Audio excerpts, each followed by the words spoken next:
Bienvenue à un nouvel épisode de Mirego Dev Talks, un podcast conçu par l'équipe de Mirego pour la communauté de développement. Dans chaque épisode, nos invités discutent de sujets et d'enjeux liés au développement de produits numériques en compagnie de Rémi Prévost, directeur développement logiciel chez Mirego.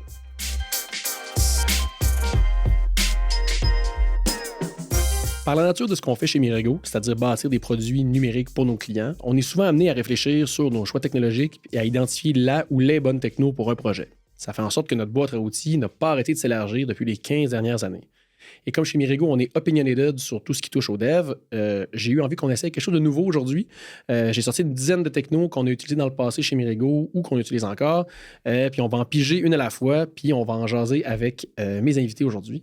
Je reçois deux développeurs qui sont membres de l'équipe de Mirego depuis quand même assez longtemps. Samuel Garneau depuis 2010 et Simon Prévost depuis 2011. Bonjour messieurs. Bonjour. Pouvez-vous me donner un mini-introduction, votre background? Bon, oui, ça fait beaucoup d'années que vous travaillez chez Mirego. C'est quoi votre profil de développeur? De mon côté, je suis plus un développeur full stack web.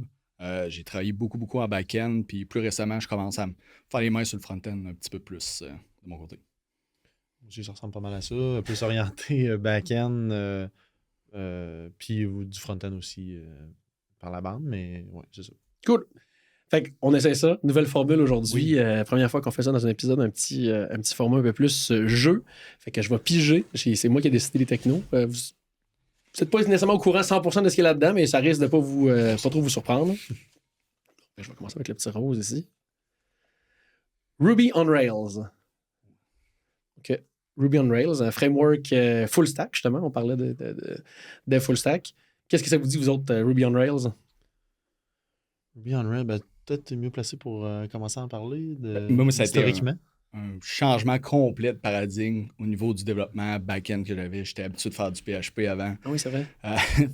Quand j'ai découvert Ruby, qui est beaucoup plus orienté objet, beaucoup plus une syntaxe qui est le fun à lire, à écrire, ça a été vraiment, moi, un changement de vie en termes de carrière de développement. C'est pas mal ça, de 2011 que Mirego a commencé, ou 2010? 2010, moi, quand je suis rentré chez Mirego en 2010 aussi, c'était ça, là, on faisait Wallcast, là, Exactement. avec Jean-Michel Lacroix, puis moi, c'est une des raisons aussi qui m'avait même amené chez Mirego, là, de faire comme, OK, là, je faisais une compagnie avant, c'était plus du PHP, puis là, OK, ce framework-là commençait à être populaire à Montréal, au Québec, puis là, OK, je peux aller faire ça chez Mirego, ça a l'air malade, puis c'était quand même fou, là, ce que ça nous permettait de faire. C'est un gros changement, ça a l'air un petit peu, des fois, ridicule, là, dès que ça soit autant des gros changements juste pour un langage, mais ça a vraiment apporté une rapidité de développement puis un changement d'esprit qui était quand même gros à l'époque. Là. Parce que moi, je sortais en 2010, j'étais au cégep. Tu sais, qu'est-ce que tu apprends au cégep? C'est ASP, ActionScript. PHP. En 2010, là, pas là. Mais... Ouais, ASP, je sais pas, c'est encore ça qu'il a fait en 2025. ASP, PHP, ActionScript, puis là, je rentre chez Mirego, puis c'est comme, jour 1, c'est Ruby on Rails, puis c'est tout est nouveau, tout est à faire, tout est comme trendy. Là. C'était cool de faire ça. Là. Mais c'est que, tu sais, on dirait que Ruby puis Rails ont toujours eu ça. Tu sais, un peu cette aura-là de c'est pas sérieux, ou en tout cas, mettons, il y a personne qui en fait à Québec. Là, même chez Mirego, quand on commençait à en faire, là, c'était. Ouais. Puis c'est ça, moi, j'étais au cégep quelques années avant, puis c'est comme, ben non, là, c'est un petit framework ou un petit techno un peu ésotérique qui part. Tu sais, ça sera jamais sérieux comme PHP ou comme Java. Mais turns out.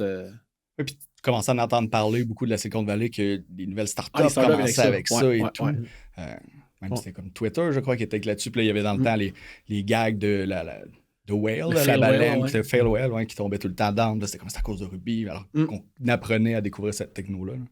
Les autres, on l'a-tu mis? On en a fait des dizaines de projets là, avec Rails. On en a-tu mis qui ont plus scalé que d'autres, qui ont plus eu de trafic que d'autres? Il y a quand même une bonne anecdote. Mettons, Wallcast, ce qu'on faisait en 2010, là, 15 ans, là, c'était un peu les problèmes de performance. Même si Rails nous permettait de développer rapidement, on a pogné des bottlenecks assez faciles. C'est pas parce que Rails te permettait de développer rapidement ou en tout cas permettait que les startups l'utilisaient, que ça te faisait en sorte que tu n'allais pas avoir de problème de performance. Là. Avec Wallcast, c'était une application où tu installais sur macOS ou sur Windows un logiciel qui changeait ton wallpaper à tous les X temps, qui a aggregaté plein de photos que tu uploadais chez tes parents qui avaient un wallpaper qui se faisait. Puis, ben, l'architecture avait juste mal été pensée de, ben, OK, je fais une requête. OK, la requête, de façon synchrone, générait l'image et retournait. C'est comme ça a scalé. Ça avait été featuré genre sur Mashable, sur TechCrunch. C'est comme, c'est gros, là, que c'est un produit que Mirego a fait. Mais turns out, ouais, là, non, des décisions d'architecture n'avaient pas suivi. Et ça avait tout le temps été ça, un peu la promesse de Ruby aussi, c'était de pouvoir prototyper rapidement, tester une idée, la mettre en marché, et non de maintenance à long terme. Mais c'est que là, ça a changé. Mettons le tagline sur le site de Ruby on Rails, c'est genre From Hello World to IPO. Là. C'est comme... C'est pas rendu genre One Man Framework, là? Ben, il y a ça aussi, effectivement, là, que là, maintenant, il se repositionne en mode tu devrais pas avoir besoin d'un framework front-end. Là. Non, mais juste au niveau, mettons, business case, là, c'est ça, c'est commence en prototypant, puis après ça, rends-toi à ton IPO, comme des business, comme des Shopify, comme des GitHub, comme des grosses entreprises qui ont réussi à succéder puis pas avoir ces problèmes de performance-là, ce qui n'était pas le cas dans le temps. Là. Dans le temps, Rails, la joke, c'est ça, c'est it doesn't scale. Exact, mais c'est ce qu'on appelait, je pense, comme des beaux problèmes. Si t'es rendu à ce problème-là, c'est que t'as eu un genre de une traction qui est arrivée, puis que là, t'es rendu au bout que ton idée, elle marche. Il te reste à, comme là, remettre ça performant et scalable. Mais tantôt, Simon, c'est intéressant ce que tu disais quand tu es rentré chez Mirego en 2010, où est-ce qu'on utilisait Rails, mais que tout était aussi à bâtir. Là. On a encore même des projets open source, des gems, des librairies qu'on a lancées. Il y avait quand même un mot, le fun aussi de... On utilise une techno, on est contributeur à cette communauté-là, puis on a fait des meet-ups, on pouvait participer à cette communauté-là. Là. Ça, c'est quand même nice. Ouais. L'écosystème était à bâtir encore à l'époque. On avait ça les vendredis après-midi, on s'installait dans le lounge, puis on faisait une gem, on publiait de quoi un peu, qu'on voyait un besoin qu'on avait dans un projet. Puis, Et c'est ça parce qu'on était. Je me souviens, on disait qu'on est arrivé. Mettons, Rails, là, ça a commencé genre en 2004, là, puis là, avec Basecamp 2006. Puis il y avait comme un gros engouement, justement, Silicon Valley, puis là, Prototype JS, toutes ces librairies-là. Puis on dirait que ça avait comme un peu pogné un plateau. Quand on est arrivé en 2010, il y avait des gems qui utilisaient. Il y avait des gems qui existaient, des librairies qu'on pouvait utiliser, mais qui n'étaient plus maintenues ou qui étaient comme ah ouais, non, là, ça dépend d'une vieille version de Rails. C'est pour ça qu'on s'est remis à refaire des librairies plus modernes parce que, tu sais, on partait pas de zéro, mais la communauté avait comme un peu stagné depuis. Mais en 2010, ça a comme reparti. C'est parce que tout était à refaire, mais toutes les erreurs aussi étaient à faire. Là. Puis il y en a qui avaient été faites depuis 2006. Là, puis, des mauvaises architectures, des mauvaises décisions de code. Ben là, là, ça a vraiment maturé que là, l'écosystème est rendu super solide. Puis, oui, là, maintenant, j'avoue que là, on l'a pas dit, mais on l'utilise moins, Rails. On maintient encore des projets. Ça fait longtemps qu'on l'a utilisé pour un nouveau projet, mettons. Ouais. Mais on travaille, il y a encore du monde qui travaille dans les projets Ruby en mode plus maintenance et évolution. De moins en moins. De moins en moins. Ouais, vraiment. J'avoue. Puis pourquoi, là, il y a peut-être un autre mot là-dedans qui va peut-être nous dire vers quoi qu'on a plus basculé, mais c'est quoi, mettons, les problèmes de Rails? Toi, Simon, je sais que t'as quand même passé un bon bout là-dessus de dire, ben, OK, il y a tout de quoi de mieux, là. Puis, mettons, quand on a découvert quelque chose de mieux, ça nous a juste fait réaliser encore plus les problèmes, ou en tout cas les flaws dans Ruby. Ouais. C'est sûr que le changement, c'est motivé par le changement. C'est le fun de provoquer le changement puis d'aller voir quelque chose d'autre ailleurs pour aller chercher des patterns ailleurs que, mettons, de la programmation fonctionnelle, exemple, qui n'avait pas du tout dans Ruby on Rails. Là. Je ne sais pas s'il y a des patterns de fonctionnels. Je pense pas. Peut-être pas, là. Je sais pas, mais bref, c'est le fun d'aller chercher du changement pour comme s'améliorer en tant que programmeur et pas juste être dans le framework Ruby on Rails faire OK, ben tous mes projets vont être architecturés pareil parce que c'est juste ça que je connais. Fait que c'était le fun d'aller voir ailleurs. Puis en allant voir ailleurs, c'est plus ça que stické avec Elixir qui se ramasse peut-être là-dedans. Mais non, tu sais, on passe beaucoup de temps sur Rails. On dirait qu'il y a plein d'affaires à parler de, tu sais, mettons, tout le côté convention over configuration, le côté magie même, tu sais, de la syntaxe Ruby, là, tu sais, qui est comme, mais qui, au final, plus tu t'en sers, plus maintenant tu te rends compte que, ah ouais, non, comme trop de magie, trop d'affaires qui sont implicites, qui se passent en background. C'est tellement beau quand tu découvres ça de OK, je vais mettre un callback after save sur mon modèle, puis OK, je save. Là, boum, il y a du code qui s'exécute un peu magiquement, mais comme non, genre, ça peut créer des side effects plates. Je me souviens d'un talk qu'il y avait eu au Kung Fu sur la métaprogrammation en Ruby. C'était quelqu'un que tu connaissais, si je me souviens bien. Là. Joshua ouais. Puis ça nous avait comme tellement fait mind blown, qu'après ça, on s'est comme mis à le surutiliser d'une couple d'affaires et tout. Oui. Fait que je pense que c'est le fun, c'est des beaux outils, mais en surutilisation, ça devient une catastrophe. C'est qu'au runtime, de pouvoir modifier at will des classes, après ça, des instances spécifiques d'une classe, de pouvoir monkey patcher du code par rapport à ça. Non, c'est ça. Exactement. Il y a tellement pas de limite que c'est ça. Mané, c'est beau, mais là, quand t'en abuses, là, ça devient... C'est ce qui fait un peu la magie, des fois, de Ruby et de Rails. Ouais. Cool. Ah.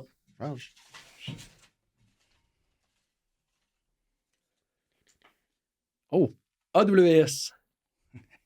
Plateforme cloud provider. C'est drôle parce que là, on en parle un peu tantôt, tu sais, que AWS. Non, c'est pas vrai, on a commencé avec ça. Moi, quand je suis rentré chez Mirego 2010, on était full AWS. C'était ça notre plateforme de déployer des projets internes, des projets clients. C'était tout ça. C'était AWS avant qu'il y ait 1 milliard d'acronymes. Il y avait genre... des managers. Ouais, c'était EC2, S3. C'était avant aussi le Terraform et le Infrastructure as Code et tout. Là, c'est vraiment, on allait dans l'interface, on partait de machine, on allait se connecter à SSH, on installait les dépendances et tout était fait manuellement. C'est insane comment tu passes à ça aujourd'hui, ça n'a pas de bon sens. Bien, on partait quand même d'une place où que le monde avait des serveurs physiques dans leur bureau puis qui déployaient par FTP en glissant des fichiers. Fait que c'était déjà mieux. C'était le cloud qui arrivait. Ouais. Non, mais c'est comme, on dirait, mettons, en parallèle avec Rails, c'est fou la simplicité de justement, t'arrives dans ta console, launch, new instance, sélectionne une affaire, launch. C'est comme, OK, il y a une puissance là-dedans, il y a une magie, mais turns out, at scale, ou en tout cas, quand tu veux faire un environnement là, chez ton client qui n'est pas la même affaire, il faut que tu refasses les mêmes clics aux mêmes endroits, tu sais. Il y a un petit couteau à double tranchant dedans, ça fait que c'est facile, mais ça vient aussi avec des désavantages. Là. Oui. Puis je me souviens, à l'époque, ça fait longtemps, dans les premiers projets, on déployait même via SCP, là, qui est comme le FTP, mais SSH. Là, c'est copier le fichier via SSH. Fait que ça donnait des choses. Ben, excuse-moi. Puis dès qu'il y avait des problèmes, là, on allait sur les machines, modifier le code là. On ne faisait pas un déploiement nécessairement, on allait modifier le code. C'est comme ça créait quand même des bons mots de tête. Là. Ouais. Parce que c'était avant, on buildait pas. En plus, on était avec Ruby on Rails, c'était comme on poussait le code, les points RB, là. Puis on disait, on avait installé Ruby sur la machine, puis c'était comme... Puis comment ça roulait? C'était genre avec un Passenger ou Nginx? Ah oui, c'était Thin, avec le truc de Marc Descournaillers, là. Ouais, Thin, Nginx qui... Ah oui, c'est vrai, c'était bon, ça.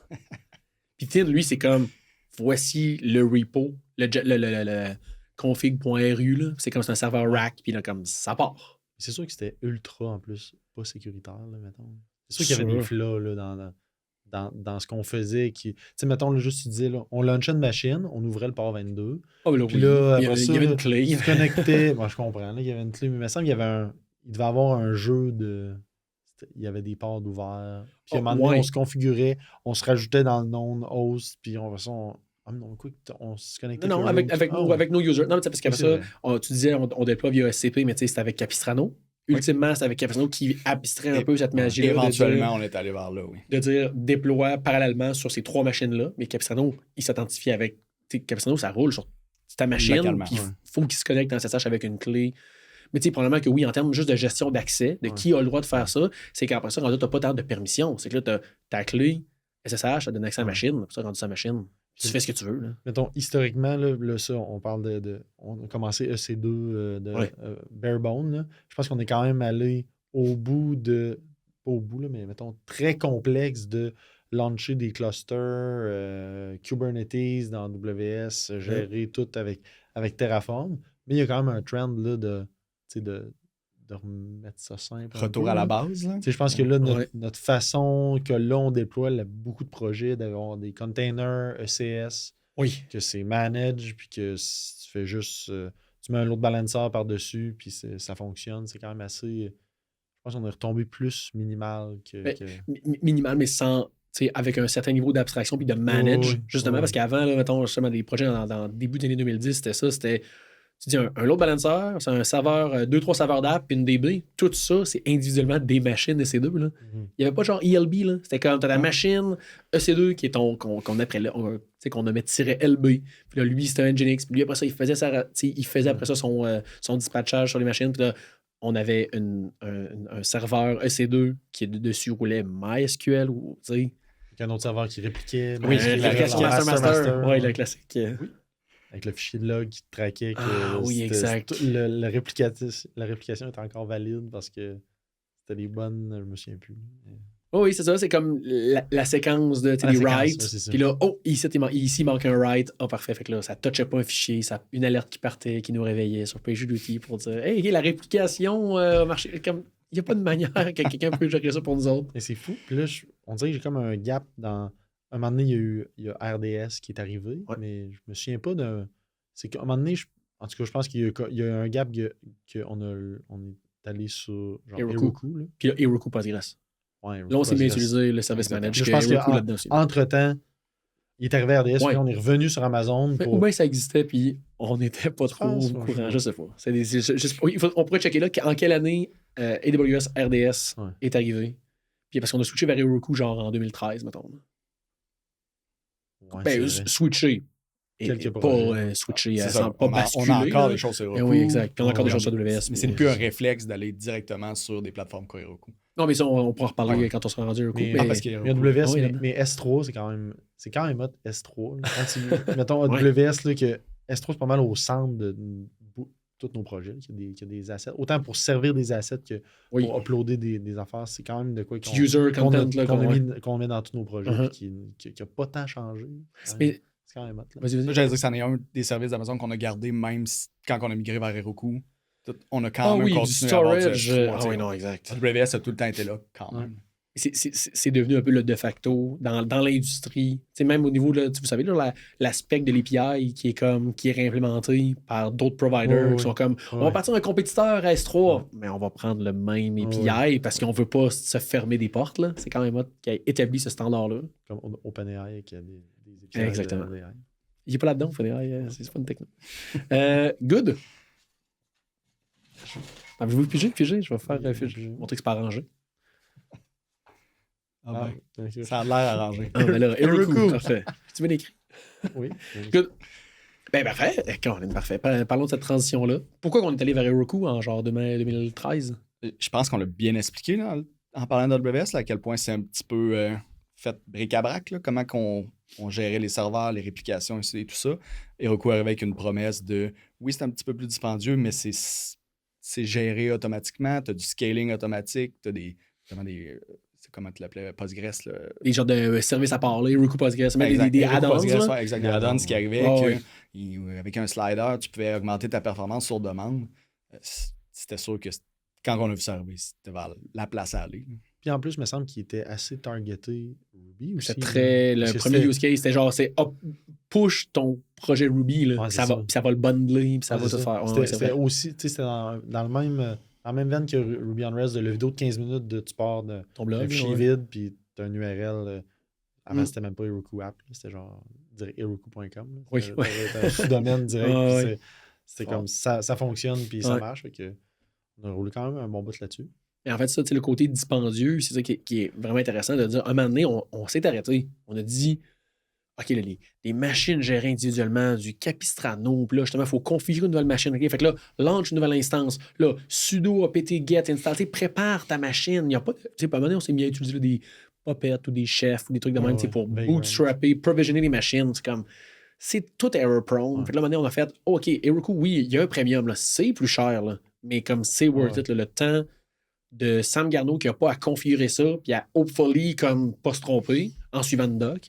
Mais comme on va payer X $ de plus chez Heroku, puis on va être content. Là. Exact, parce qu'au niveau de l'opération du produit, une fois qu'il est développé, Heroku arrivait avec une promesse de hey, si ta machine a C2 ton dedans, on en revient. Alors qu'avant, il fallait tout faire ça manuellement, il fallait tout. Fait que, juste au niveau du support, de la maintenance à long terme, puis de l'opération du projet pour nos clients, c'était. Je veux dire, on ne pouvait pas passer à côté. Puis notre offre aussi qu'on fait donner de dire ben oui, on va te rajouter un Redis. Là. Tu cliques un bouton, tu as Redis, tu as une queue qui peut gérer, tu n'as pas un serveur de plus à gérer, Elasticsearch, tous les add-ons qui ont amélioré les produits qu'on était capable de livrer aux clients avec juste pas plus de complexité, infrastructure. L'envoi de courriel, ces choses-là, tous des comptes qui se créaient automatiquement, c'était vraiment plus facile. Ça rajoutait des variables d'environnement dans ton app automatiquement. Mais tout ça, on pouvait l'utiliser, mettons, le Elastic Cloud ou SendGrid, tout ça s'utilisait en add-on, mais pas bundlé dans la même facture. Oui. I guess c'est ce qu'on avait aussi, j'imagine, quand quoi que non, on devait envoyer des courriels, des emails avec genre SES puis des trucs comme ça. Oui. Mais tu sais, Heroku aussi le fait que tu aies genre des logs centralisés de toutes tes instances ensemble. Tu sais, c'était quand même, tu sais, à y repenser, là, c'était pas si cher que ça, finalement. Là. Non. Le temps que ça nous a sauvés.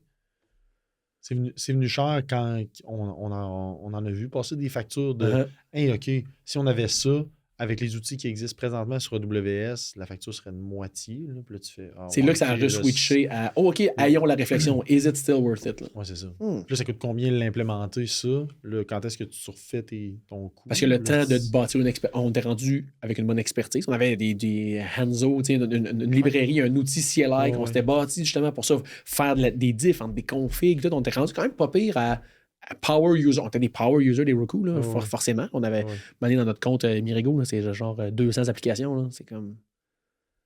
C'était pas pire. Bon, Sam?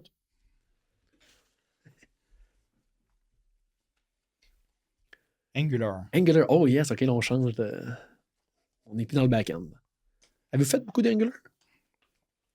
Chez Mirego ou pas chez Mirego? Moi, j'en ai pas fait beaucoup. J'en ai fait récemment, en fait, quand on a repris le projet de La Ruche, qui était déjà monté avec cette techno-là. Donc, j'ai pas eu la chance de bâtir un projet du départ avec ça. Fait que j'ai plus fait de la maintenance là-dessus. Et honnêtement, je suis parti avec une opinion très négative, de reculons un peu, puis j'ai adoré. Versus les autres technos. Ben, en fait, tout ce que j'avais entendu par le passé, parce que nous, chez Mirego, on en parlait tantôt, mais on avait pris une tangente complètement différente d'Angular au niveau front-end. Puis, on avait entendu parler de entre Angular 1 et Angular 2, là, c'était comme une réécriture complète, fallait tout en faire. Fait que, j'étais parti avec comme une mauvaise opinion d'Angular, puis en l'utilisant, honnêtement, ça va vraiment bien. Bon, parfait. J'ai jamais utilisé. La discussion. Jamais utilisé. Non, c'est vrai. Alors, je l'aurais pas mis dans le sujet. Je pensais que tu l'avais utilisé. Parce que moi, je l'ai utilisé dans un projet quand j'étais plus dev. Angular avec TypeScript. C'est un des premiers projets de TypeScript qu'on a fait chez Mirego. Puis là, j'ai TypeScript aussi, je pense qu'il est là-dedans. Là, mais aussi Angular, effectivement, ils ont dit qu'il y a toujours eu cette connotation-là de ça n'a jamais été le cool kill. Ça a toujours été un peu plus le .NET du back, tu sais, plus le côté enterprise, le côté sérieux, moins le côté plaisant, le fun et quirky. C'est vrai. Fait qu'on l'a pas. On l'utilise dans quelques projets chez Mirego. C'est jamais. Maintenant, c'est peut-être rarement vers lui qu'on se tourne en premier. En fait, on l'a jamais choisi. Il a tout le temps été parce que. C'est venu avec un requis de le client nous le demande ou un truc comme ça. C'est vrai, effectivement, c'était ça. La seule affaire que je sais, c'est qu'il y a des directives. Ça, c'est compliqué. Là. Les processeurs, ça se fait-tu? Les signes. C'est juste ça que je sais. Ouais, OK. Parfait. Next. Ah, je t'adore. Oh, yes. React. Avez-vous utilisé ça, React? J'imagine. Oui. Dis rien. Oui, puis c'est drôle parce que c'est pas tu as dit, on a pris une tangente chez Mirego qui n'était pas Angular, mais c'était pas plus React aussi. On en reparlera tantôt dans un autre sujet. Mais ouais, c'est quoi votre opinion de React? React, mettons, on pourrait dire pourquoi c'était pas notre choix. Ouais. Parce qu'il y a un parallèle aussi à faire avec Rails, que tantôt tu parlais de convention over configuration, là, que c'est impressionnant de starter un projet puis que, OK, j'ai mon accès à ma DB, j'ai une cache, j'ai un rendering layer, j'ai des contrôleurs, OK, où est-ce que je mets mon code qui va valider mon... Ah, mais c'est dans ton modèle, OK, parfait. Puis là, tout est déjà connu, puis tu as juste à mettre ton code dans ces boîtes-là. Puis là, versus React, je pense qu'on était moins attiré par ça parce que tout est à refaire, puis... Il n'y a pas de convention, vraiment. Il n'y a pas de convention, puis même, il y a des conventions, il y en a 500. Oui. Il y en avait 500, mettons, là, si on se met en 2015-2016, que c'était vraiment étendu, que ça changeait, puis ça changeait non-stop. Là, ça, je pense qu'on était moins attiré par ça. Puis on en a fait des projets, là, 2017, un projet React, là, que c'est comme, un moment donné, il y a eu... j'ai été marqué par... À ce temps, il y a des hooks, là. Puis là, en plein milieu du projet, puis là, je dis 2017. C'est peut-être tout à fait. C'était viable, ça? Ouais, oui, les hooks arrivent. En plein milieu du projet. Puis là, bonne décision ou pas, ben là, on les utilise, là. C'est hot, là. C'est un peu ça le mode de... Mais tu veux toujours être sur la dernière nouveauté qui sort. Fait que là, dans un même codebase, vieux de 3 mois, ben t'as 2 patterns complètement différents qui arrivent à la même chose au final, mais il y en a un que c'est la communauté dit ça, c'est la bonne affaire à faire, puis ça, c'est plus bon. C'était bon, mais ça, c'est plus bon. Et je pense que ça nous refroidissait dans le temps du début de dire OK, on se commit, là, on livre un projet à un client, on travaille sur quelque chose pendant 1 an. Ce serait le fun que dans 1 an, on y livre de quoi que qui est encore des bonnes pratiques et qui est acceptable. C'est en termes de code, mais j'ai l'impression qu'il y a un petit parallèle aussi à faire avec React Native, dans lequel on n'a pas jump in non plus chez Mirego du début. C'est qu'il semblait un petit. Pas une immaturité, mais un comme on va jumper dedans quand ça va être plus OK, c'est plus classe, c'est plus stable, on sait dans quoi qu'on s'embarque. C'est des technologies qu'on gardait quand même au coin de l'œil, on s'assurait de voir si ça prenait une tangente qu'on allait vouloir utiliser éventuellement, mais c'était pas nos premiers choix au départ. Là. Parce que je veux dire, on aurait pu faire ça. Là. Mettons, c'est pas nos propres produits, on bâtit des produits pour des clients. Il n'y avait pas vraiment de raison. On aurait pu dire, OK, React, là, justement, là, un peu comme le projet dont tu parlais. Là. On le prend, puis on le ship, puis c'est pas nous autres qui va le maintenir aussi in the end. C'est cool qu'on ait quand même cette mentalité-là de dire, hey, on te livre de quoi, cher client, mais on va quand même s'assurer que si c'est nous qui a à le maintenir encore pendant 2 ans, on ne sera pas peinturé dans un coin. Là. Exact. Puis on avait un souci de la constance aussi entre nos projets. Là, parce qu'on avait à jongler avec plusieurs projets en même temps, puis on était une petite équipe à l'époque. Fait que c'était vraiment. La constance était importante, chose qu'on ne retrouvait pas dans React du tout. Parce que même juste au niveau d'une affaire de simple comme le routing, on savait même pas genre lequel projet utilisait quoi. Il y avait plusieurs alternatives, c'était jamais vraiment pareil. Ça changeait aux 3-4 mois. C'était pas. Contrairement à maintenant, là, c'est nailé. Non, mais je pense qu'on n'a jamais pas aimé React. C'est juste qu'on le gardait tout le temps dans le coin de l'œil de comme c'est très cool. Là. Puis c'est des bons paradigmes, c'est la façon de faire, puis c'est du monde intelligent qui travaille là-dessus. C'est comme, OK, starte un projet, commets-toi à React V4, là, React Router V4, là, commets-toi là-dessus parce que après ça, t'as plus le temps de le changer, mais après ça, la valeur que tu donnes aux clients de passer de React Router V4 à V5 non, c'est ça. Est pas là. Mais en même temps, t'as toujours le petit truc on your shoulder de comme genre je suis V4, là, V5 existe, là. Comme pourquoi on n'est pas là-dessus, là? C'est ça. Mais tu dirais-tu aussi que diriez-vous qu'on a, tu sais, Mané, on choisissait pas nécessairement React, mais Mané, c'est comme React qui nous a choisi. Mané, c'est comme on n'avait plus trop le choix. Tantôt on parlait de requis client, là, mettons de requis de Angular, puis tout, Mané, c'est comme React, les projets front-end, projet web front-end de 2019 et plus, c'est comme, on va pas proposer au client quelque chose d'autre parce que son équipe technique, elle veut travailler avec React anyway. Là. Ouais. Puis les candidats qu'on passe en entrevue chez Mirego, c'est comme, moi j'ai de l'expérience en React. Puis j'ai fait du Angular parce que j'ai fait un stage au gouvernement. mais oui, c'est ça. Fait que oui, par défaut, maintenant, on a fait, OK, là, on va embrace le changement parce qu'au final, des Angular, des Ember, ils finissent par changer autant. Là, puis ils trouvent leur façon de changer autant que React présentement. Oui. Mettons, peut-être pas en 2016, là, mais... Pas dans le temps, non, c'est ça. Ça saignait plus dans ce temps-là. Là. Mais là, ils changent tout vraiment beaucoup, mais de leur propre façon. Fait que tu sais, de sunboarder dans un projet Ember, React, Vue, ou ça finit que tu as un Vue 2 qui devient un Vue 3. Puis là, c'est comme... Au final... C'est fragmenté finalement, là, ça finit qu'on le choisit parce que c'est comme... c'est plus répandu, puis ça fonctionne bien. Fait on est capable de shipper de la qualité avec ça, fait qu'on le choisit. Là. Mais c'est quand même plus stable que ça l'a été. En termes de gros changements de paradigme et tout. C'est beaucoup le corps en arrière qui change, mais au niveau de façon de faire, c'est quand même... Puis il y a eu après ça des Next.js, des remix qui sont venus un peu packager ça en mode ce que Rails a fait, puis Rails était le seul, à part quelques autres frameworks Ruby, là, des Amami, des affaires de même, là, qui n'ont jamais levé, ou des Sinatra qui étaient trop petits. Mettons Remix puis Next.js sont venus encapsuler de OK, mais là, viens, fais pas du React, là, fais Next.js, fais Remix. Là, il y en a des conventions. Là, tu tombes dans un projet Next.js, hopefully, un projet A et un projet B vont avoir un peu, vont être structurés de la même manière. Puis aussi, on choisit d'utiliser le core de React, puis peut-être moins embarqué dans des... Il y en a des trends de trucs de React qui sortent des React Server Components, là, Use Server, puis là, tu fais... c'est comme, OK, nous autres, présentement, on ne l'utilise pas dans nos projets parce que notre architecture n'est pas faite avec ça. Fait qu'on... Je pense qu'on a la conscience de ne pas modifier les projets en plein milieu pour dire finalement, cette nouvelle feature-là, on va utiliser. On va enable cette flag-là dans React 19, là, puis ça c'est hot. Là. Je pense que ça, on est meilleur pour faire ça, fait qu'il est plus agréable à utiliser. On s'est déjà fait challenger par des candidats en entrevue. Pourquoi comme React, c'est pas votre choix par défaut, ou pourquoi telle feature récente, vous n'êtes pas jumpé là-dedans, puis tout, mais à un moment donné, on a comme cette obligation-là aussi de ça, là, de dire on faut livrer un projet stable, puis on a un commitment, puis on veut livrer de la qualité. Pas nécessairement juste de dire on se paye un trip de essayer. Maintenant, on peut pas juste essayer. Ouais, c'est ça. Cool. On y reste. Oh, Elixir. Oh, On retourne dans le back-end. back-end. C'est Ben quoi là, ça, Elixir? Mettons, historiquement, on faisait du Ruby on Rails. Puis moi, mettons, vers 2015, je voulais justement, comme je dis tantôt, là, c'est changement. Là, provoquer le changement, faire de quoi de différent. Fait que j'ai commencé à checker Elixir, qui était commencé par un des co-contributors de Ruby on Rails, puis de maintainer des gems populaires comme Device. Device, oui, c'est vrai, c'est lui qui avait ça.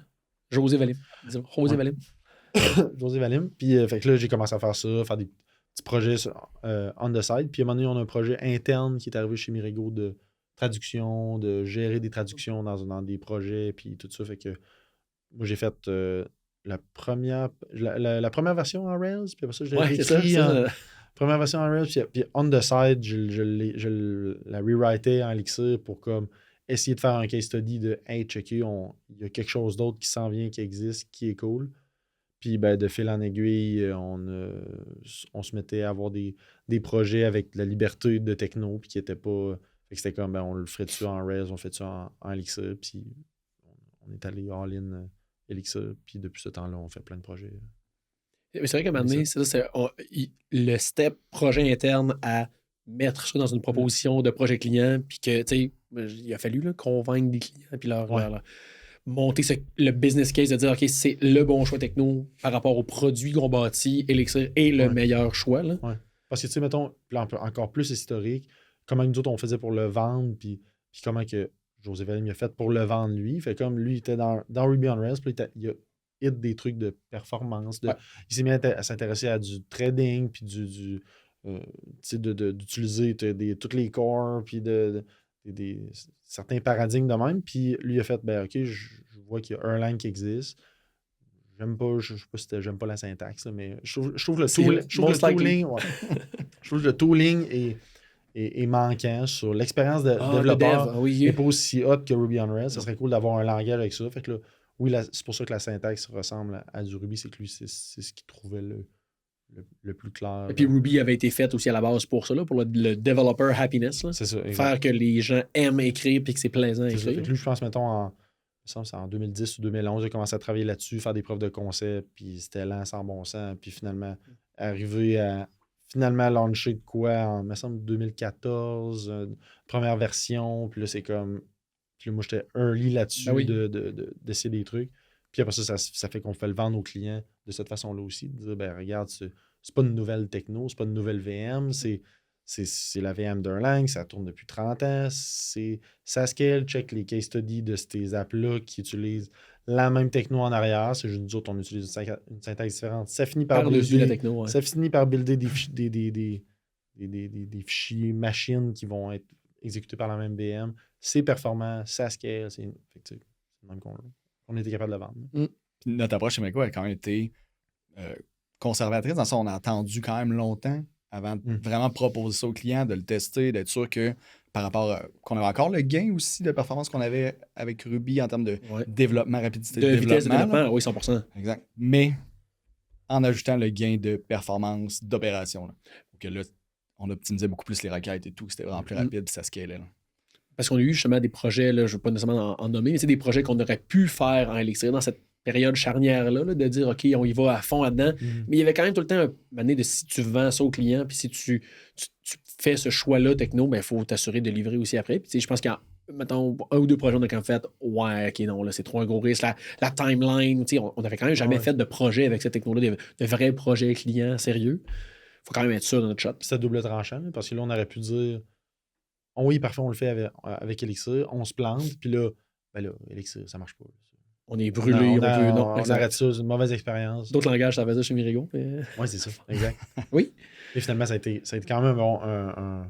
Fallait que le premier use case, le premier case study client, fallait que ça soit un succès pour qu'après ça, parce que c'est quand même un gros choix de... Ouais. C'est nouveau, mais pourquoi? Comme Rails ou même PHP, c'est pas tant de problème que ça. C'est pas majeur, là, comme problème, c'est juste on veut garder tout ce qu'on a comme acquis, on veut juste le supplémenter d'une meilleure expérience après. Là. Ça a quand même été payant parce que, mettons, côté maintenance, nous autres, Mirego qui a 50 back-end qu'on maintient, là, ben c'est comme.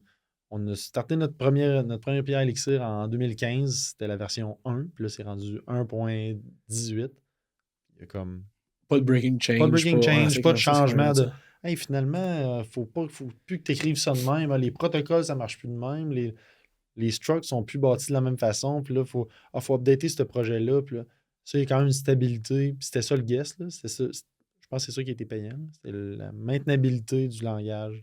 Fait que c'est le fun à utiliser. Puis que c'est pas genre, ah ouais, pas un vieux projet. Là. Ouais, du vieux Elixir, ça n'existe pas. Là. Ben, en tout cas, pas dans nos projets qu'on n'a pas de vieux. Peut-être des patterns de comment on l'utilise, peut-être, mais pas le langage en tant que tel. De comme, et ouais, ça, il faut mettre ça à jour. Genre, cette version-là, elle va être. Ça buildera plus ou ça ne marchera plus. Non, tout marche encore. Là. Puis même dans l'écosystème, au niveau de Phoenix aussi, il n'y a pas eu le framework l'équivalent de Ruby on Rails, I guess. Ça aussi, c'est quand même assez stable. Il y a des petits changements et des choses de ça, mets-le pas là, mets-le là à la place, mais il n'y a pas eu de gros changements de mentalité. Il n'y a pas eu de hey, arrêtez d'utiliser Phoenix, c'est plus bon. Checker comment vous devriez écrire du web à la place. C'est ce nouveau framework-là, malade, qui.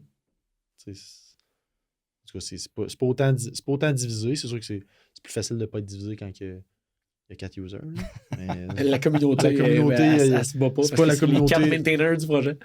C'est ça. Je comprends. Là, c'est pas un jab à JavaScript, mais c'est sûr que c'est plus facile d'être fragmenté quand tu es 1 million de devs. En fait, tu as plus de chances d'avoir des très bonnes idées que tu aies 4 personnes aux 4 coins de la planète qui aient chacun une idée complètement différente, mais excellente. Il n'y a pas de mauvaises idées. J'ai l'impression que tout le monde peut se bâtir une propre communauté.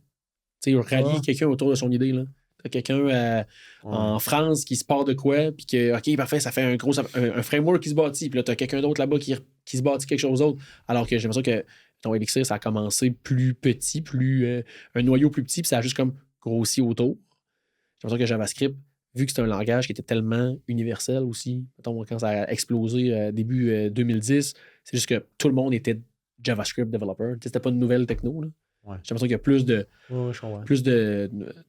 Les devs, j'ai l'impression qu'on veut tout le temps améliorer notre tooling, on veut se bâtir des choses, on veut se bâtir des librairies, mais ça, quand t'es des millions de devs, ça part bien vite. Là. Puis en Elixir, mettons, il y a José Valim qui est un peu partout à la fois aussi, là, que même dans les librairies ou dans Phoenix, il est tout le temps là. Dans son opinion, il aide ceux qui développent des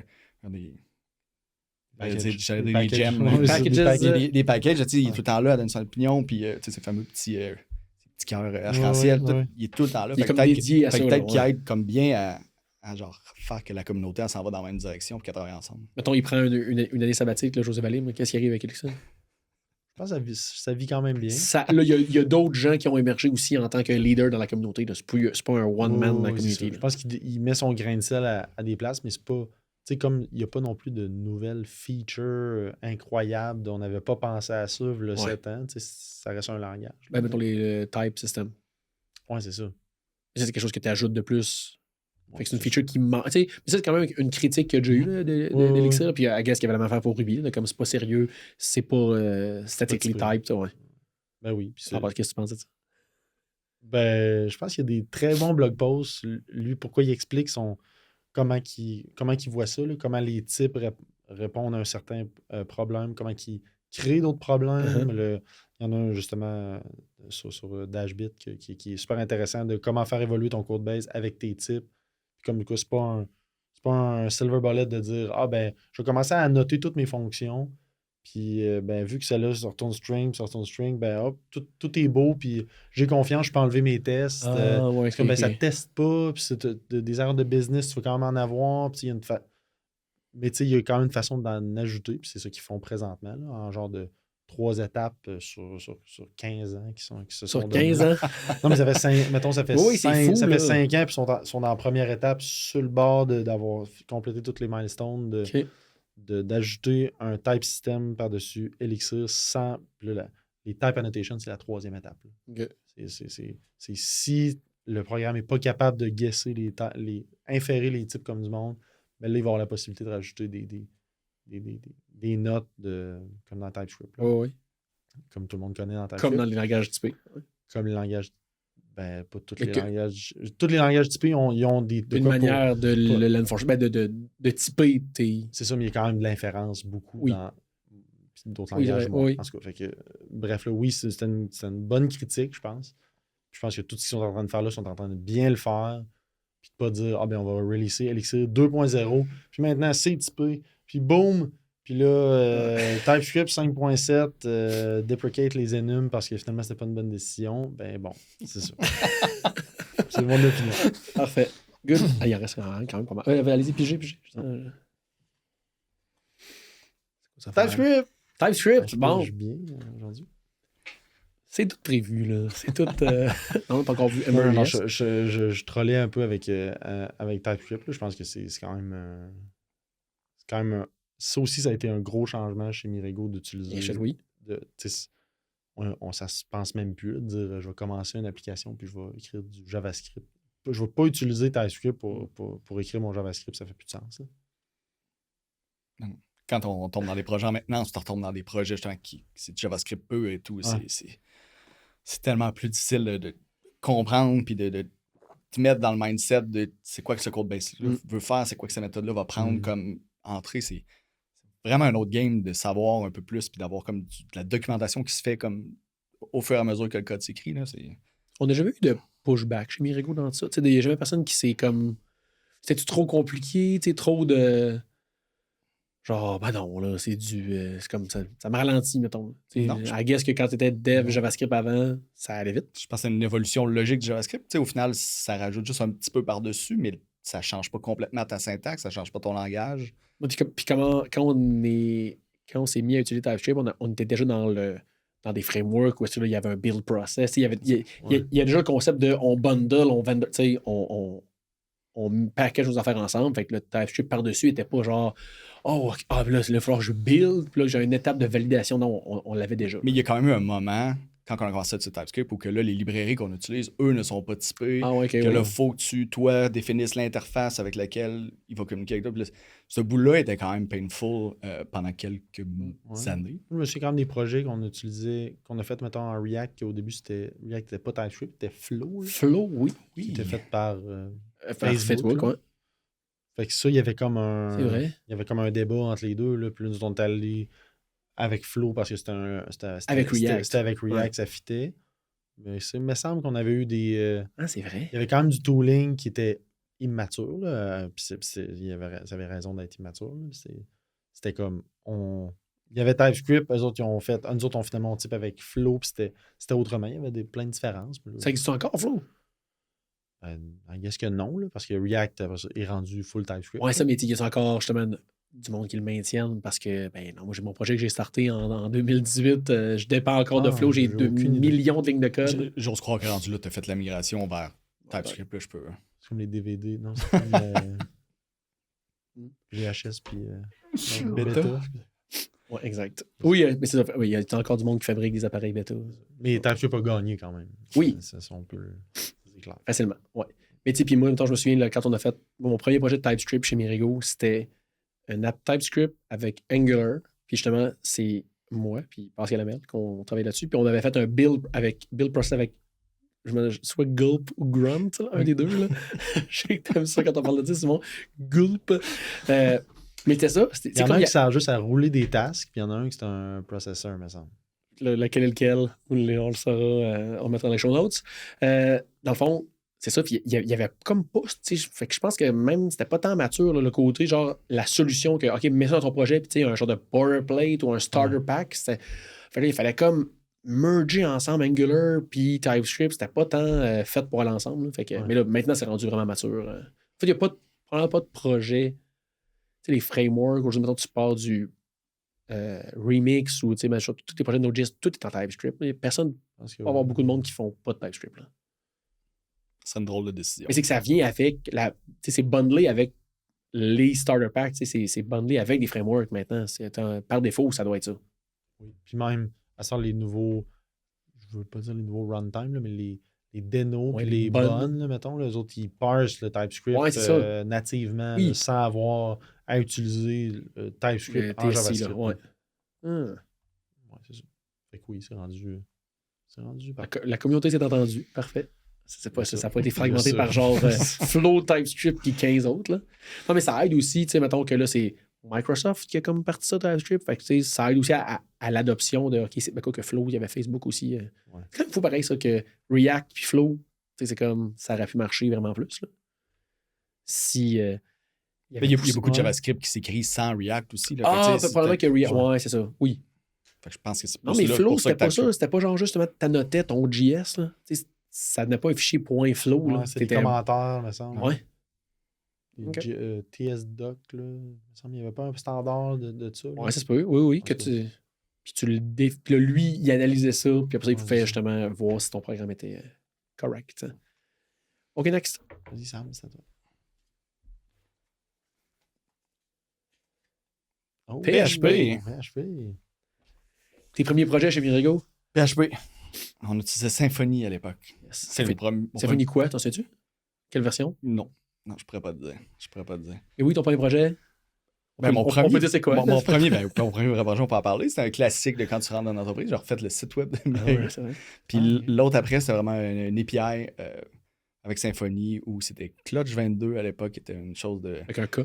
Un peu, un peu ce qu'on peut faire maintenant avec Google Maps, là, qui était de tu peux te promener, dire il y a une police là, il y a un nid de poule, il y a des travaux et tout. C'était à la base fait pour des autos de luxe et de course, mais pour faire des. Tu peux dire, genre, j'ai vu une Lamborghini nice là. C'est ça, tu partais ta crew, puis là, tu fais te suivre sur. C'était comme un Google Maps où tu suivais tes amis dessus. Oui, un classique 2010 réseau social. Exact.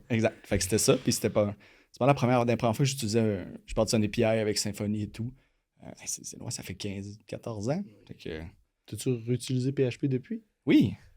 OK. En fait, dans les projets de maintenance, au final, on se trouve là à avoir une offre de service qu'on reprend des projets ou qu'on se ramasse avec du PHP. Puis, honnêtement, ça a bien évolué. Je trouve que les frameworks sont vraiment... Symfony, de ce que je me souviens, c'était quand même correct, mais mon expérience... C'est un clone de Rails. C'est un clone de mon expérience avec les frameworks était très limitée à l'époque. Fait maintenant, avec des Laravel et tout ça, Ah oui, c'est vrai. Ça va relativement. OK, je sais de quel projet. En PHP. Ben oui, c'est moi aussi, là, j'ai récemment, chez Mirego, on s'est remis à avoir une offre de service plus CMS web, puis avec CraftCMS. Moi, j'ai vraiment une bonne expérience. C'est quand même, pour avoir fait du WordPress, que l'expérience est pas tant orientée développeur back-end. J'ai l'impression, est plus dans un mode de publisher et personne qui veut se spawner un site web et que ça fonctionne. Oui, puis comme make it work, puis laisse-moi tweaker tout, puis je vais m'arranger. Ouais, c'est ça, exact. Mais Craft CMS, là, c'est vraiment une bonne expérience. Même, écrire des services PHP custom, c'est un langage qui va bien, qui est fiable. La standard library est pourrite. Là, ouais, c'est vrai. Oui, c'est vrai. On dirait que j'avais ça aussi dans mes notes. Mais ça, ils peuvent pas le changer. Non. Mais ça, probablement PHP, c'est un des pires en termes de backward compatibility et de legacy. De manque de constance incroyable à travers toute la standard. Des STR underscore quelque chose, des quelque chose STR, pas d'underscore. Des arrays que tu vas modifier par référence ou que ça va être un retour que tu vas avoir. Que c'est une copie, Juste l'ordre des paramètres. Là, quand tu maps sur une liste, ton prédicat, c'est ton premier argument, ton deuxième, c'est ta liste, mais si tu veux filtrer, c'est l'inverse. Fait que c'est comme... J'imagine qu'il y a une raison, là, que c'est pas juste un random implémenté par deux personnes qui se sont pas parlé. Moi, on dirait que je pousse plus vers ça. Je pense que c'est le legacy, c'est qu'ils ne peuvent pas changer ça parce qu'ils vont briser. Non, mais dans le sens que comment ça s'est ramassé dans une version, les deux side by side, d'après moi, c'est ça. C'est juste qu'à un moment donné, ça a été fait. Ça a été parti. C'est un genre de side project PHP, là, ça a été fait en mode. C'était pas un langage de programmation, là, c'était genre pour mettre du code dynamique dans des pages web. Là. Ça n'a jamais été pensé nécessairement pour ça. Là. Récemment aussi, il y a des type annotation aussi en PHP. Puis je pense qu'il a été beaucoup poussé par... puis là, c'est vraiment un guess. Là, je me suis pas tant documenté là-dessus. Pas fait de recherche. Mais tu as vu que Facebook était écrit en PHP. Eux autres, à un moment donné, ils ont construit une VM par-dessus qui est genre Hack ou... qui était hip-hop, là. HPH. HPHP, ouais. Que dans le fond, ils prenaient le code PHP puis ça roulait dans la VM. Puis eux autres, ils ont commencé à modifier des choses pour que ça justement, que ça soit typé et que ça soit plus facile à maintenir des gros codebases. Je pense que ça l'a fait évoluer, ça, PHP. Jusqu'à là, PHP 8, me semble. Oui, c'est PHP 8. 8, oui. Que là, c'est vraiment plus mature. Puis que là, là, il y a vraiment... Je pense qu'il y a un souci d'avoir du developer experience pour des projets comme Laravel qui sont ultra populaires. Qu'avec du tooling, CLI, puis ça se compare à d'autres langages, à d'autres communautés qui sont aussi bonnes en termes de developer experience. Puis il y a quand même une connotation PHP que il est plus facile à vendre. Tout le monde connaît ça. Exact. Un peu comme JavaScript. Tu une poubelle, puis que tu as plein de développeurs qui sortent, puis oui, moi, j'ai déjà fait du PHP, c'est sûr. Évidemment, oui. Ça, je pense que... Puis ça roule partout, c'est supporté partout. Oui, exact. Il y a des SDK pour tout. Fait que non, j'ai une bonne expérience. Mais c'est encore drôle, ça. Mettons dans des... Je sais pas, mettons, là, peut-être pas Stripe, c'est le pire exemple, là, parce qu'ils ont des SDK pour tout. Là, mais mettons des petits produits qui sortent maintenant, qui ont des SDK. Là, on dirait que tu vas avoir le SDK, justement, JavaScript, là, mettons tout ce qui est AI, tu vas avoir le SDK Python. On dirait que PHP est plus tant dans cette gang-là de langage il n'est plus le premier dans majeur, la liste là, quand là. il te présente les versions du SDK. Non, c'est ça. Ça, j'ai l'impression que TypeScript puis Python, c'est rendu ça un peu les... J'ai pas mis Python. C'est pas quelque chose qui est tant populaire chez Mirego. Ouais. OK, PHP, next. Thumbs up pour PHP. Thumbs up, Ben, en fait, on aurait finir avec toutes les... Si on peut venir là-dessus, c'est que J'ai moi, donné 8 sur l'expérience, j'ai eu un temps de gap de 12 ans. Ouais. La dernière fois que j'ai fait du PHP, puis quand j'ai recommencé à en faire des dernières années, puis c'est quand même fou comment que ça a évolué en termes de plateforme là, par rapport à ce que c'était. C'est pas encore parfait, mais c'est déjà un gros step en avant. Mais c'est vrai que c'est hot que c'est pas juste une plateforme ou un langage qui a été comme abandonné ou qui est mort. C'est comme il y avait tellement de monde que c'est comme il suffit juste que quelques personnes fassent comme OK, on va améliorer le error handling, là, pas que ça nous fasse juste un PHP error notice, puis que ça die la page, puis que ça arrête. Non, on va améliorer ça, puis là maintenant. Ça fait que maintenant, quelqu'un qui commence en PHP avec un Laravel, c'est comme, OK, c'est un langage comme les autres, c'est un beau framework, c'est une belle manière de faire des produits. Mm-hmm. Oh yes! Ember.js. Non, t'as lu qu'on ne voulait pas nommer tantôt. Je connais pas. Comment c'est arrivé ça chez Mirego, Ember.js? Charles Demers. Vous souvenez-vous? Ouais, exact. Charles Demers. Ouais, c'est arrivé. Ben, mettons, pour vrai Charles était quand même le développeur front-end Mirego quasiment tout seul pendant longtemps, jusqu'à faire son propre framework front-end avant qu'il y ait 1000 choix. Pour après ça, tomber sur Ember.js qui est starté avant React, qui est bien plus vieux que React. Qui vient de Sprout Core, là, qui avait été développé chez Apple pour faire MobileMe, l'interface web. Fait qu'il y avait quand même ça avait quand même été pensé, puis il y avait quand même une philosophie au travers du tool qui était le fun à embarquer de convention over configuration. Tu te retrouvais beaucoup avec les Rails de oui, check tes requêtes network, tu mets là, ton router, tu le mets là. Puis il y avait du monde, le YCat, il était dans la team de Rails et de Ember, fait qu'il y avait comme cette facilité-là de juste le developer experience, là, puis le full stack framework, tout était pensé. Ouais. Mais à la base, Ember, si je ne me trompe pas, c'était juste un genre de view layer qu'il y avait avant. C'était genre pour avoir du routing, tout, tu utilises Backbone, merger avec ça, si je me trompe pas. Ah, genre Ember 1 peut-être, ouais. là? Je me souviens, les premiers projets qu'on a fait en Ember, c'était Backbone qui faisait comme le framework, puis Ember n'était que le view layer. Ah, là, ouais. un peu, genre Handlebar. Parce que Backbone aussi, c'était bonne question. Je sais pas. Qu'est-ce que ça faisait comme rendering view Backbone par défaut? Moi aussi, j'ai utilisé Backbone, mais je me souviens pas comment il y avait du HTML qui arrivait dans la page. Ah, tu de mémoire, c'était ça avant que justement il y ait la convention du framework avec toutes les routes et compagnie. Chez Ember, on l'a utilisé de genre 2015 à. Même 2013, où j'étais sur 2013, un premier projet chez Mirego. Ouais, c'était ça avec Game Time.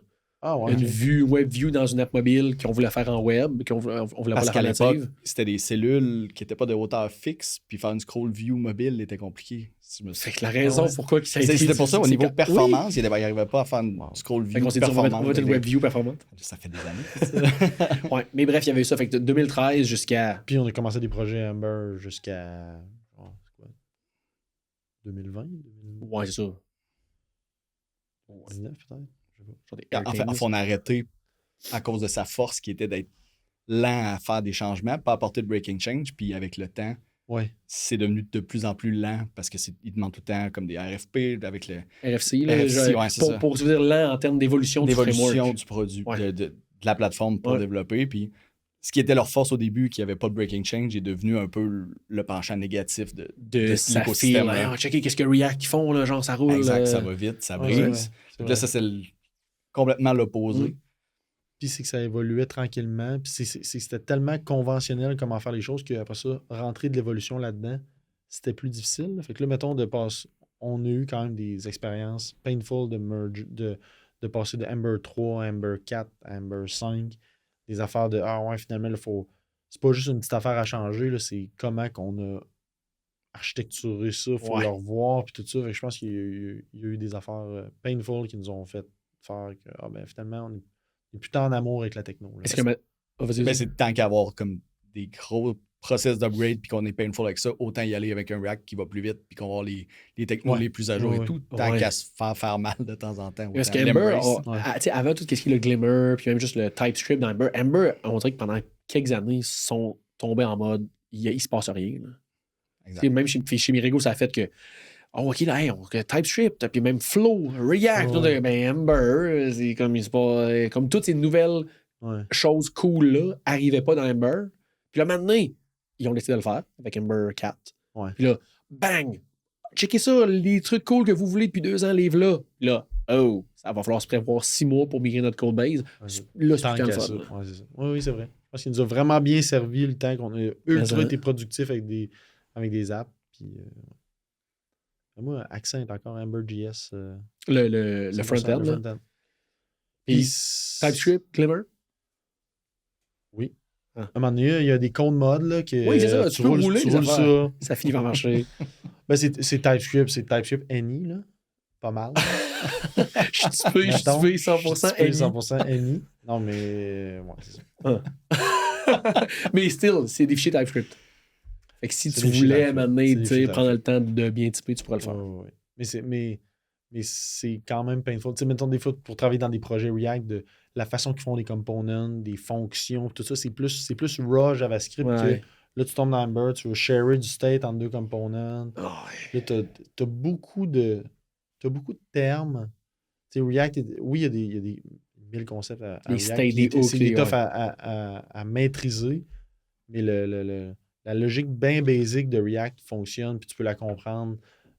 J'ai l'impression que Ember, il y a beaucoup pas de DSL, là, mais il y a beaucoup de keywords. Non, mais c'est un peu ça, de langage spécifique à ça, comme les actions, puis oui, que c'est vraiment plus tough à, comme moi, que je fais une feature aux 6 mois, là, dans Accent, de retomber dans, c'est vrai, faut que je passe ça avec puis là, faut que c'est des curly braces, faut que je passe action, FN, ça, puis là, mais non, pas ça, là, je veux pas la référence à l'action, je veux la fonction directe. C'est vraiment. Alors qu'en React, tu as les hooks, tout, mais ça reste du JavaScript. Tu passes des fonctions. Ouais, c'est ça. Tu passes des fonctions, puis c'est des cartes. Alors qu'Ember, c'est plus ça. Oui, puis on le savait en faisant que c'était un layer de complexité, mais conventionnelle, comment on comprenait, puis il nous permettait d'aller vite, mais tu sais, on l'a toujours su que Ember, c'était pas aussi pragmatique et clean que faire du React. Et pas quand React était pas tant populaire. Mettons, moi, je me souviens, là, quand on a commencé Studio, là, que j'ai fait la logging page de Studio, la première fois, j'utilisais Ember.js, puis toute mon expérience avant, c'était Rails, puis là, tu veux mettre du JavaScript, c'est attache des events à tes affaires, puis là, ça render pas de state. C'est comme, OK, add tel élément ou cache tel élément, tu fais ça en JavaScript. Quand j'étais tombé dans Ember.js, j'étais mind blown. Là. C'était premier SPA, là. Oui, exactement. Ouais, le côté single page app. SPA, là, de genre, OK, c'est fou, là. Je dis quelle action, ça fait l'action. Hein. J'ai pas orchestré tout ça, ça le fait pour moi. Ça render, je mets un template handlebars, puis là, dynamiquement, je peux mettre telle affaire. C'était quand même hot comme concept. Mais c'est ça, le côté réactif, à l'époque, Ember au début était en two-way binding, tu faisais de quoi une place à changer de suite. C'était impressionnant jusqu'à temps que tu te rendes compte que c'était un piège.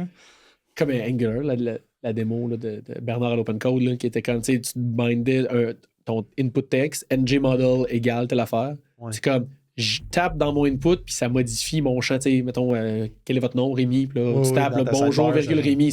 C'est vrai, ça file magique, mais c'est comme maintenant, tu penses à ça, puis c'est comme non, c'est juste un cauchemar, c'est juste des side effects potentiels, de je vais le modifier à une place, à le modifier à l'autre, ça n'a pas de bon sens. Hein?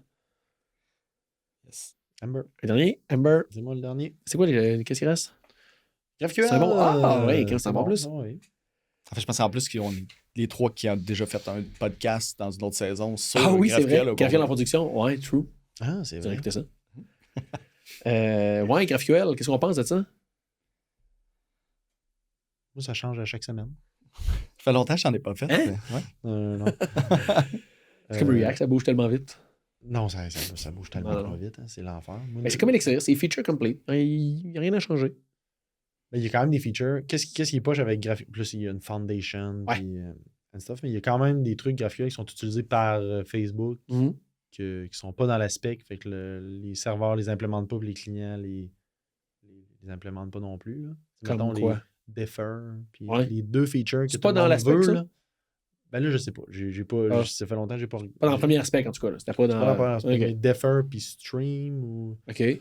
Que tu peux requester de quoi, puis après ça, il te reste la connexion ouverte, puis il te nice. shoot après avec le path en JSON d'où les mettre, puis le client, il gère tout automatiquement, puis que... Fait que Facebook, leur serveur supporte ça, puis leur client, really, custom, ils supportent ça. Ouais, c'est ça.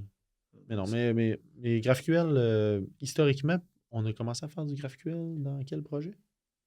Hey, bonne question, ça. Moi, mon premier, je crois que c'était avec TV5. OK. Ah ouais, aussi tard. C'est genre 2018, ça. 2019. En fait, le problème qu'on essayait de régler avec GraphQL, que nous autres, qu'est-ce qui est cool, en fait, mettons, historiquement, GraphQL. Oui, qu'est-ce qui nous a amené à là? Oui, comment ça a starté GraphQL, c'est Facebook qui a starté ça, puis que eux autres, qui ont une team qui faisait l'app de Facebook, puis que c'est peut-être 20 équipes qui travaillent sur le feed en même temps, puis que il y en a un qui veut rajouter une feature de... C'était ça le talk original classique. Quelqu'un qui va rajouter des autocollants dans les commentaires, qui fait sa feature. Puis à ce temps, quand tu vas chercher les commentaires, il faut que tu ailles chercher le sticker ID qui est optionnel, qui va s'afficher. Ben là, pour rajouter ce champ-là, il fallait que tu communiques avec... c'est un problème organisationnel. Il fallait que tu remontes la chaîne, puis tu dises « Hey, pouvez-vous me rajouter le sticker ID quand que ça va être déployé? » Puis gna. Fait que là, les autres, ils se sont fait du tooling pour faire, à ce temps, nos API, c'est un graphe. C'était déjà un graphe. Fait que là, c'est un graphe que tu peux, que chaque petite team peut rajouter les champs qu'ils veulent, puis ça bubble up, puis ça bâtit une requête que tu demandes juste ce que tu as de besoin. C'est drivé par le client. C'est le client qui décide ce qu'il veut. Exact. Pas plus, pas moins. Fait que c'est plus performant. T'envoies pas plus d'infos que tu en as besoin, ça évolue mieux avec le temps, puis blablabla. Fait que c'était ça le gros vendeur de GraphQL. Puis c'est quand même pour ça qu'on s'est mal utilisé aussi de comment bâtir des back-ends facilement, puis qu'on peut se retrouver. Ouais. C'était plus nice que de faire des includes. C'est ça. Là, mettons, si on remonte à 2010, là, on dirait que j'avais quand même pas pensé à ça en préparant l'épisode, mais tu sais, GraphQL, avant vient ton JSON API. C'est une spec JSON API qui avait été promoted par Ember aussi, qui nous supportait nativement puis tout. Mais même avant ça, quand on faisait nos API de Humanob et autres vieux projets de Mirego, c'était ça, là, c'était comme on s'est dit, OK, je demande un user. Ah, mais là, je veux pas avoir un user pose des articles, mais je veux toutes les fois que je vais chercher un article ou des articles, je veux pas que le user soit bundlé dans la réponse à chaque article. Mais des fois, oui. On va se faire un include user ou articles user. Puis là, on a fait un parser avec Rail justement qui allait chercher ça puis qui includait avec probablement quelques requêtes N+1 en arrière. C'est ça. C'était pas dans la stack JSON API, ça? Non, mais ça, on l'avait fait. On l'a fait custom dans un... Oui, avec un... Je sais pas comment ça s'appelle, le toolkit, le Blue Kit ou le truc de même, là, le Blue Kit API, là, qui devait s'occuper de ça. Puis, turns out, c'est un problème que bien du monde avait. Puis, après ça, JSON API, là, il y avait une spec. Là, server-side, puis client... C'était quand même flou comme spec, là. Oui, mais c'est une requête peut ou pas peut-être inclure s'ils veulent. C'était vraiment flou. JSON API, c'était dur. Mais dans le sens qu'au moins, ça devenait une spec sur laquelle un serveur et un client pouvaient s'entendre. Oui. Ce qui est devenu un peu ça avec GraphQL. De dire, okay, ça donnait un langage commun aux deux, mais l'implémentation était floue au final. Là. Ouais. Puis on sait que ça me gosse de ne pas savoir c'est quel projet GraphQL. Moi, c'est ça. Mon premier projet GraphQL, c'était avec Elixir. Mettons, intéressant que c'était Elixir GraphQL. Mais on a-tu fait du GraphQL c'est quoi le projet qu'on a fait avec Ruby? Ça fait chier. Un projet Ruby avec GraphQL. C'était quoi la gem qui faisait ça? C'était Ruby GraphQL. Ou GraphQL Ruby. Mais Elixir avec GraphQL, on a fait ça, avait pas mal avec AppSite, là, le toolkit. On dirait que j'ai pas de souvenir avec Rails d'avoir fait du GraphQL. En fait, j'ai un souvenir, mais pas du projet. Il me semble que tu avais fait une lib, un genre de Solar ou quelque chose. Solange. Solange, Oui, c'est vrai, c'est Solange. Mais ça, c'était Jason API. Ça, c'est Jason API, ça, c'était ok. server-side. Ouais, pas Jason API avec Rails. Mais bref, GraphQL, tu sais, mettons, vient avec ça aussi les critiques. On peut parler aussi des les critiques de GraphQL. Là, que je vois, il y a des affaires qu'on va passer là, de Marc-André Giroux qui poste sur. Qui review des critiques de GraphQL là, par rapport à la performance, par rapport à tout ça. Là. Qu'est-ce que. Nous autres, c'est quoi notre lecture de ça par rapport aux critiques de GraphQL? Ben, c'est sûr que ça rajoute de la complexité pour le client si tu n'as pas le bon tooling. Chez Mirego, il y a quand même eu ça, là, vu que c'était des devs mobiles qui l'utilisaient, Kotlin multiplateforme. Le tooling n'existait pas. Pas de tooling, fait que c'était comme, là, vous nous faites un API GraphQL. Là c'est quoi ça? Oui, avant qu'Apollo arrive, qu'il puisse utiliser ça ouais, c'est directement sur. Avant qu'Apollo KMP, tu là, il faut bâtir nos modèles qui vont mapper à des schémas, des types. Puis des modèles, turns out, des modèles que les champs là, sont tous nullables parce que des fois tu vas le demander, des fois tu le demanderas pas. Tu peux pas expecter que à toutes les fois que tu vas recevoir un user, tu vas avoir ces 8 champs-là. Non, parce que des fois tu peux me faire une requête que tu demandes 6 champs. Là. Mais au moins le client est au courant de ce qu'il demandait. Fait, il peut bâtir son typing un peu par rapport à ce qu'il demandait. Mais oui, il y avait des. Ouais. Mais je me souviens, mettons, que nos premiers projets, c'était pas tant. Non. C'était comme. Le tooling n'était pas bon. Je vais avoir je veux afficher mon user, ben prends mon fragment user, puis il y avait les 8 champs. Là. Même si je prends juste le champ first name. C'est ça. La promesse de GraphQL, c'est la collaboration entre le back-end et le front-end pour avoir le meilleur API possible. C'était comme. Probablement que chez Mirego, ça a beaucoup été travaillé par le back-end, parce que nous, on y croyait vraiment beaucoup. Mais qu'au niveau front-end, ça a été. Parce que c'est le fun de développer un back-end GraphQL, de penser comme en mode de resolver. Puis c'est un type system pour ton back-end. Exact. Ça, c'est quelque chose qui nous attirait vraiment beaucoup. Là. Oui. La documentation, puis les permissions par champ, puis vraiment contrôler ce que. Tu avais le niveau presenter des views que tu aurais pu faire avant, mais dans ton JSON API, mais là, qui était encapsulé dans ton type. C'est vraiment cool. Et puis on s'est fait aussi du tooling pour avoir des persistent queries, des automatic persistent queries dans des projets, puis même dans des projets performance, là, d'avoir des persistent queries dans DB. Quand tu request cette query-là, ça résolve ce schema-là, ça se cache par un CDN. Parce que là, tu le fais en get, puis là, tu peux retourner un TTL. On a tout fait ça, puis on a eu une très bonne expérience, je pense, back-end. Mais c'est vrai qu'au final, tant que ça. Tant que ça n'a pas d'impact client-side, t'as plus d'eau? Hein?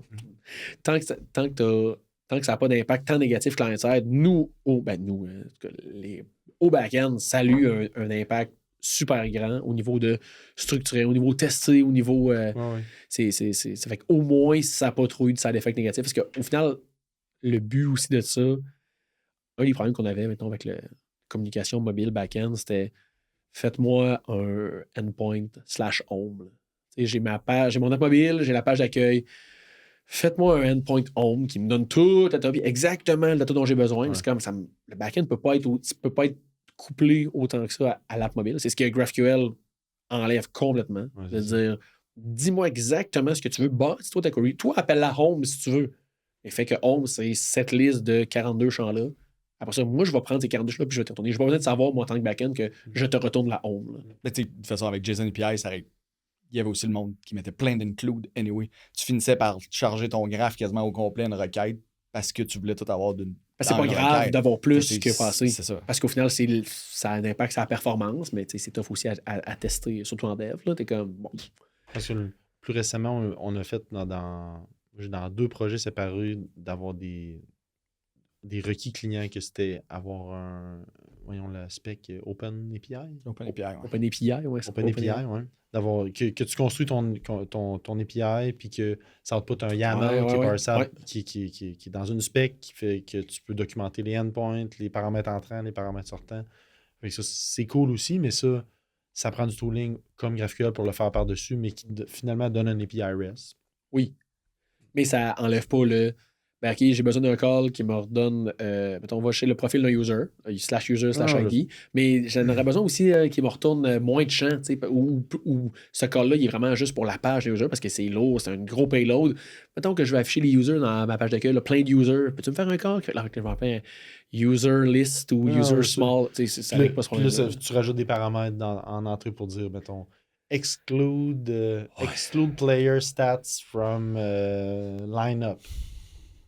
C'est carrément ça. Ouais. True. Parfait. Puis là, tu fais ta requête. Ah, parfait. Les players sont pas là. Les players sont plus dans le line-up. Fait que là, tu sais, c'est. Puis là, les include, I guess, là, que jusqu'où tu veux aller, ça peut être large, là, dépendamment de la complexité de ton API. Ben, c'est là que tu te ramasses à faire GraphQL. De dire, par défaut, tu n'as rien. Là, dis-moi exactement ce que tu veux. Include, puis là, hey, ton include, pour toutes les relations entre ça, bâtis-toi un graphe. Oui. Tu avais dit, dans un des... Oui, un petit resolve, c'est pas compliqué, ça. Le code de AppSync et tout, c'est super simple. Mais non, tu sais, on avait fait ça avec un API custom qu'on s'était fait, là, un système custom d'include, puis il y avait quand même un flow qui était, ben, si, mettons, un user a des articles, puis un article a un user, ben, c'est include les user articles, puis include les article users, ben, ça faisait une loupe infinie de... Fait que là, il fallait faire un clever système qui détectait que, non, OK, tu as déjà demandé la paire AB, ben, tu peux pas demander la paire BA, exclue là. On avait mis une protection pour ça. Ça fait. C'est encore open source, ça? Non, je pense que c'est un projet client, mais okay. on a ça dans des views backups. On n'avait pas extrait justement cette librairie-là qu'on faisait. Oui, mais ça n'avait pas été open source. OK. Faudrait que je retourne ce code-là. Et je retourne des fois dans du vieux code Ruby qu'on a écrit. Là. C'est insane. Ah oui, c'est sûr. Mais tu sais, GraphQL, au final, on ferait-tu des API? On continue à faire des API GraphQL? Moi, je pense que pour faire du back-end, c'est vraiment plus simple. Faire un API. C'est vraiment plus simple, bâtir ton graphe, résolver ton graphe de data avec tout le tooling qu'on a, c'est vraiment bon. Après ça, là, c'est le tooling front-end. C'est le tooling front-end. Peut-être que là, on serait plus à l'écoute de si le tooling front-end ne fit pas avec nous autres, si ça les ralentit plus que ça nous accélère, ben là, peut-être qu'on pourrait leur... Mais ce qui n'est plus le cas avec la non, il y en a d'Apollo dans la multiplateforme. Ce qu'il n'y avait peut-être pas là 5 ans. Non, il n'y avait pas. C'était un adaptateur custom que Martin avait fait. Là, tu dis, là, ça aide au niveau back-end. Là, moi, j'ai fait un API Elixir récemment pour un petit side project, mettons, puis c'était en mode ouais, non, on est quasiment hackathon, il faut aller vite, on va faire un REST API et tout. Là, je maintiens encore ça, mais c'est comme, ouais, c'est vrai, là. Un user view, puis là, retourne la représentation à JSON d'un user, c'est ça. Puis on dirait que ça feel un peu... c'est quasiment justement JavaScript, TypeScript. Là. Le côté type system de GraphQL, il est vraiment important parce que c'est ça t'aide à structurer et à donner du sens à tes données et à ton graphe de données et non juste c'est des objets JSON qui flottent un peu partout, qui sont flat, puis qu'à un moment donné, tu as un user qui est là. Cette clé-là, elle apparaît. C'est documenté dans le part. Parce que le nom est excellent. Au final, c'est ça qu'on bâtit un API. C'en est un graphe de tout ton data, ta représentation de données. Puis ça, c'est ton QL, ton query language qui permet d'aller voir ça. Pour moi, ça va être dur de revenir en arrière, éventuellement peut-être, mais on dirait que c'est tellement imprégné sur comment monter un API avec GraphQL que j'ai de la misère à revenir à comment on le ferait. D'avoir des users, puis d'avoir ton current user qui a pas les mêmes champs. Dans le typeset, tu peux pas demander pas le password, mettons, si tu as accepté le marketing email, ben ce champ-là, tu l'as juste sur le current user que tu as. Ce type-là en sortie, tu l'as juste quand tu requests l'objet current user que seulement toi tu as accès. Puis là, la permission est au niveau current user, pas de dire OK, quand je render ma liste de user, OK, là, c'est toi, je t'inclus le champ. C'est comme non, au niveau même de quand ta requête ne passera pas. Là, au niveau GraphQL, tu vas avoir une validation. Non, tu ne peux pas me demander ça. Là.